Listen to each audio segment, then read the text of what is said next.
Now, after we've fine-tuned our music clips a little bit, it's time to make a version of this that we can share. So I'm going to go up to the Share menu. Of course, I would have listened to it a few times through to make sure everything was sounding okay and all my volumes were good. But I go up to the Share menu, and two options that show up here: send song to iTunes, or you can think podcast, or export song to disk. That just means to your hard drive. So if you want iTunes to keep track of it, you can put it right into iTunes. It'll make a playlist for you to help you keep track of. I'm going to do export song to disk. That lets me store it on my hard drive.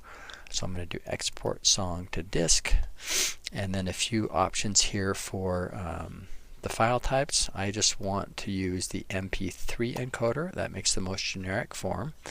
Also, I have a choice here for good, high, or higher quality. I'm going to just go with the higher quality. This is pretty short, so it's not going to be too big of a file. Then when I click export, here's where it's going to allow me to choose where I want to put it. So I might create in my home file here, or on the desktop, a new folder for my podcasts. Okay, so I'll have it go right into that folder. Select that and say save. And now it is making a MP3 version of this podcast, and since it was short, it's doing it pretty fast. Okay, and that is all finished. If I go and look in my Finder and go out here to the desktop, and I'll find that folder I just created, Tim's Podcast, and there is the episode 1 of this podcast. And if I wanted to listen to it, I could double click on it.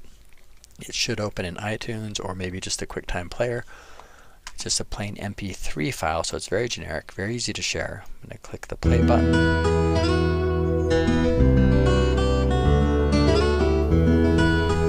Hello, this is Tim Stack, and welcome to episode 1 of Tim's Math Podcast.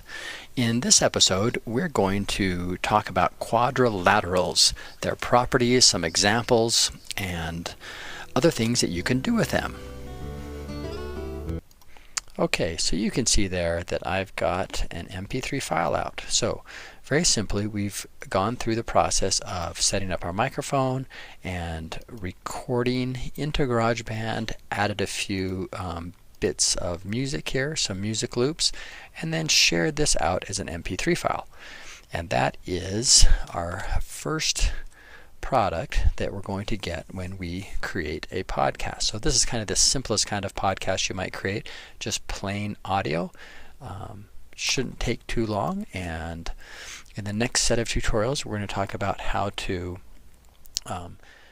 record a podcast and include some images along with the podcast.